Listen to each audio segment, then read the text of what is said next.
Welcome back to Wrineley Junction. Post my birthday. It was a landmark birthday. It was my 50th. I'm 50 years old, half a century, and probably some of you don't even understand how old that is. But there you go, that's how old I am now. More or less on the steady descent now towards the inevitable. But hey ho, let's not get downhearted, shall we? Because with a 50th birthday comes slightly larger gifts, which is nice. I didn't ask for much, but I got what I asked for. And there it is. The Dynamis Pro Box. And it must be said, it all works very well. It comes with this receiver extension. We'll trace it down. Don't forget this is all temporary, but that makes quite a big difference to me being able to control locos while I'm facing away from the main command station that I just showed you. So that's nice. And also, you know this because you've probably all read about the Dynamis system and the Pro Box programming track. As you can see, this is my dedicated piece of programming track. I fitted some insulated rail joiners there and some Gauge Master fish plates. Drilled a couple of holes. My first drilling through the baseboard to actually put wires in. I know it's a steady slip now into more drilling. It's a scary thought. I don't know if you can see under there, but yeah, the two wires come out of there and go over here and into there. Yeah. And apart from that, everything else is exactly the same. The feed goes from the Dynamis command station to the same old DCC Concepts box. And the other thing that I said that I would be doing in the previous video was putting in a backdrop and a back scene. And there it is. That is my back scene there.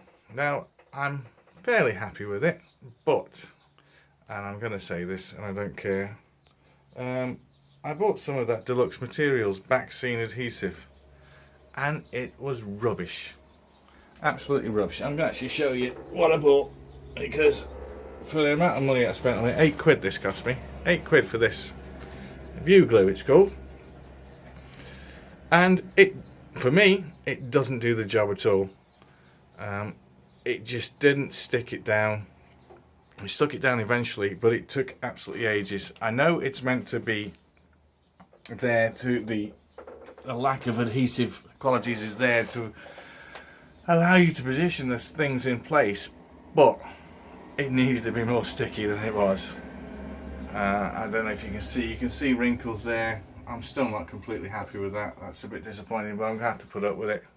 I ended up resorting into a lot of places to using some rocket card glue. It just wasn't very good at all. So I've done the Pico back scene industrial setting and then put some other cutouts, town scene cutout town scene paper prints onto card, cut them out and then put them sort of at the front, so you can see there with the industrial buildings. That one there, which is a bit low relief, and the other one is a card kit that I building. I can't remember the manufacturer now, but it's one I downloaded off, I bought off the internet and downloaded and printed myself onto card. And there's another little warehouse unit with the same kind of thing. So that's where we're at there. I think I'm going to put some scale scenes wall. You can just see a little bit of pre-made wall there. It needs to be a bit higher. I'm hoping to get some higher retaining wall, just to get, not huge. I don't want like a big piece of retaining wall, but maybe twice the size in height of that wall that you can see there, going along here and to probably about there where that hedge is, and now I might just put a little bit of hedging, as you can see there, down there. Still debating what to do with that. I'm probably going to leave that low relief back house there, and possibly do a little pastiche of a pile of rubble and maybe a wrecking crane, and these people in this last set of terrace houses trying to protest at the fact that their house is going to be knocked down. That's one thought. The other easy get out is just building a allotment at the back there. I don't know. So that's where we are with that. Anything on the rolling stock front? Well, I purchased this to go with my old Suburban. This little Suburban Crimson and Cream. Just to mix it up a bit. I could have got a crimson one, but I thought that just makes a nice change. And it's a bit like my other rolling stock here. I'm probably going to get some more crimson BR Mark 1 coaches, and I'll be able to alter the rakes so it looks as though there's more than one type of rake available to me.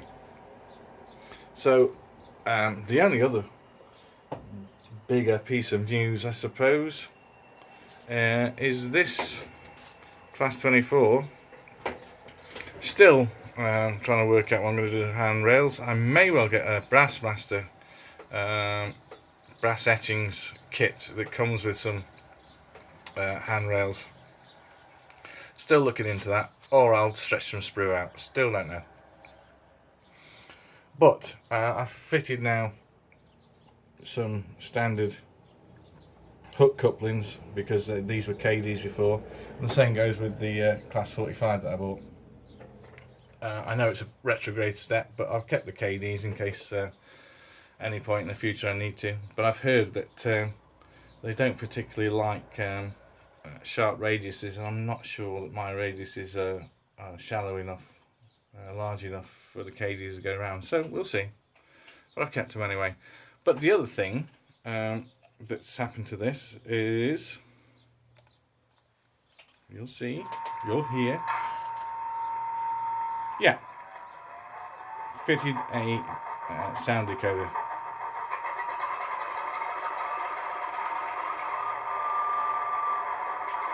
So this was a U-Choose Class 24 sound decoder that was purchased second-hand off eBay with a Sugar Cube speaker. Took the old decoder out, which is on a 21 pin to 8-pin adapter, which is here. That one came out there. That was scary because that came out with great difficulty and actually bent some of the decoder pins as it came out. So the pins on this loco were bent as it came out. Whether I didn't pull it evenly enough, but they certainly bent at one end, and I had to get a fine pair of tweezers and bend them back in place until I got the U-Choose Zemo decoder to fit onto it again, and that was a nervy, sweaty 10 minutes of my life. But it went on, and it works. Yeah, and I'm very pleased with that. And compared to the Class 25 that I think has got SWD sound, I think this one sounds much better. Many horns, but I'll give you an example of a couple for starters. Try this one. It's a nice one. And then this one. And it just sounds better. I've got it coupled up. To this rake of coaches here. And just have a listen to this. I think it sounds a lot better. We'll do a comparison with the Class 25 in a second. But just see what you think. I might actually shut the windows. We're getting a lot of that's where to get rid of all that. It's a bit noisy, but it gets warm in here. But there we go. Okay. Full on adulterated sound now. So let's just pretend we're coupling these up with the couple sound.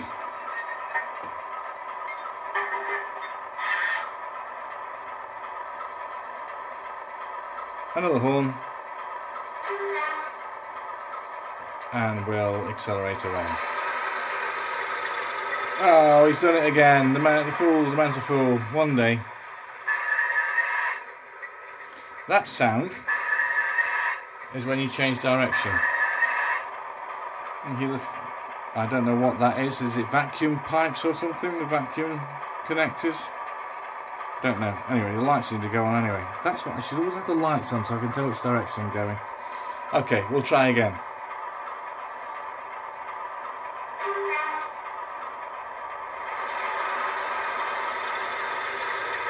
And this time it's right.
So, there we go.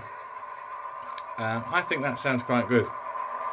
And comparing it to my SWD fitted Class 25, I think you'll think that it does sound a little bit better. Got a bit more of the clatter about it. So, here's the Class 25 over here. We always have to apply the brakes for a start. Let's just select it, of course. Yeah, it's got manual brakes. Now some people might say that that's a brake sounds. Some might say that's an advantage, but it always means that I have to put the brakes on as soon as I select this. Otherwise, if I try to select the brakes off, it will sound like the brakes are going on, if that makes any sense. So it has got an interest. It's got multi-start, which is yeah, it's a feature, but I will explain to you what I don't actually like about it. Let's start her up anyway. I'll do a failed start at first. This is a failed start. One of the multi-start features. This fades out. Not really. So it doesn't sound like it's spluttered to death, does it? Fuel pump, primer pump.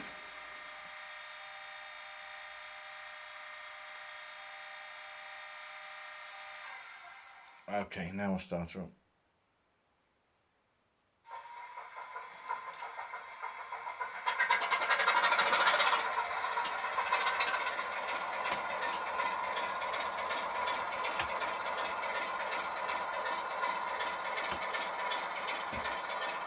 just setting the points to get her out onto the main track. We probably won't go that far because I think I can explain to you, or you'll hear what I'm not liking about this one.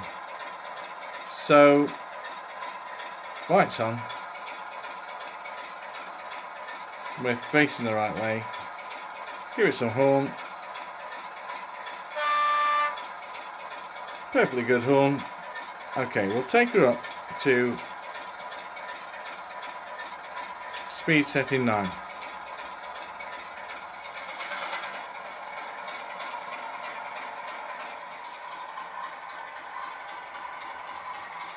Okay.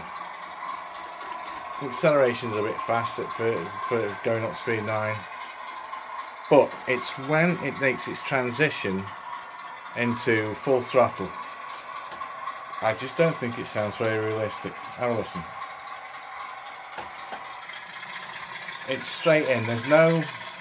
It's almost like it's how you hear something coming out of a tunnel or through an embankment. If you're 100 yards away or something like that. It's just there's just no early thrash or early diesel clag sort of sound, and you back it down and it just goes back down to that. So comparing that, if you compare that back to the other one, the Class 24 with the U-Choose sound on it, I don't think there's much competition there, and I will certainly look at getting this either reblown by either U-Choose or Howes. I know Howes do a good Class 25 as well. So, but we'll see. I'll just give you another demonstration of that.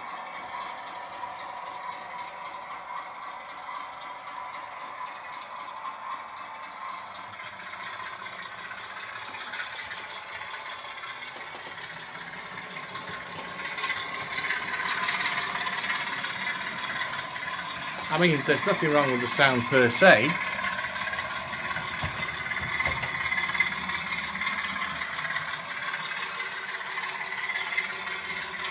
But it's that transition. Anyway, that's where we're up to. I think possibly the next thing to do, from my point of view, let's just slow this down. On the layout, what shall we do?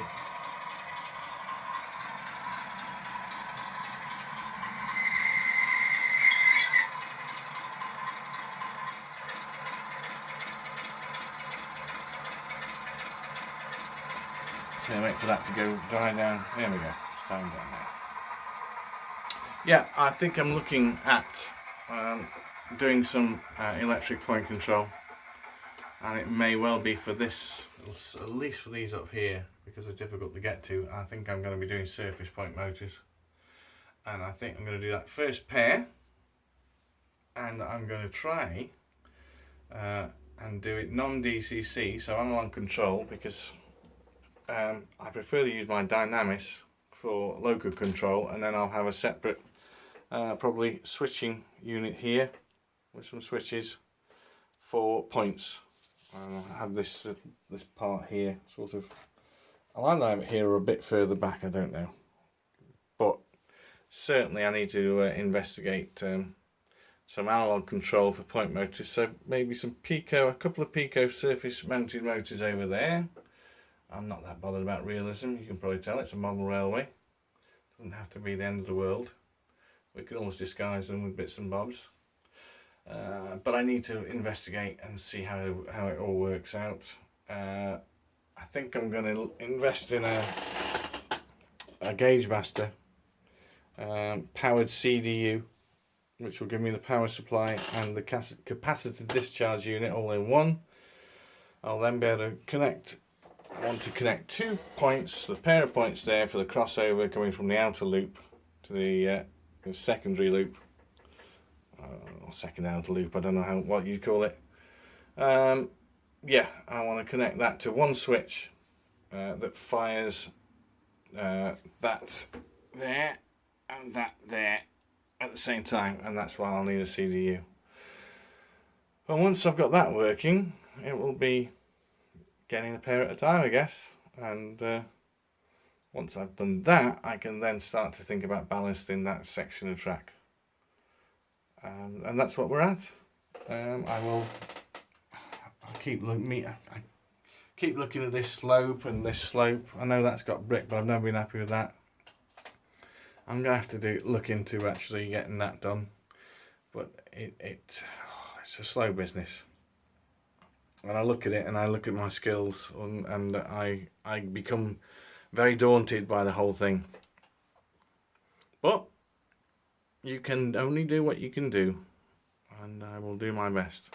Anyway, that's the update. It's probably gone on longer than it should have, by about 10 minutes. But that's me prevaricating. But until next time, I'll let you get on with your own lives. And as I say, if you like this video, give it a like. Tell people about it. And let's see if we can get some more subscribers. I'm really not that bothered, but it's up to you. Okay, I'll leave that with you. Oh, actually, before we go, I thought of something that I should have shown you. The programming track. I should have shown you how to use the programming track, and I've forgotten all about that. How the programming track works. So let's, since we've got this Class 101 here, let's just select that, and I can at least show you how it reads CVs and such like. So if we select on here, oh gosh, here we go. This could be fun. Is that working? Select.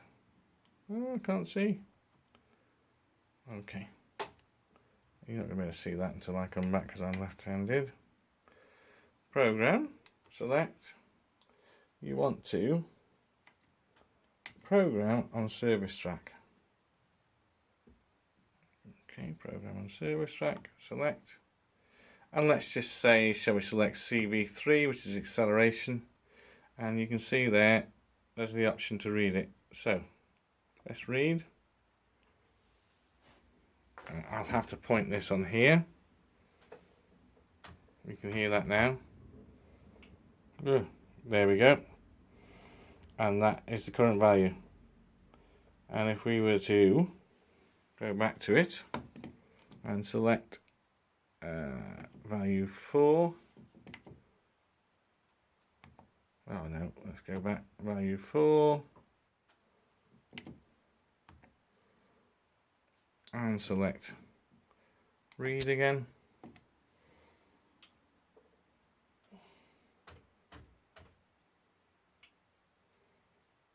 Then there you are. It's got a deceleration value of 80.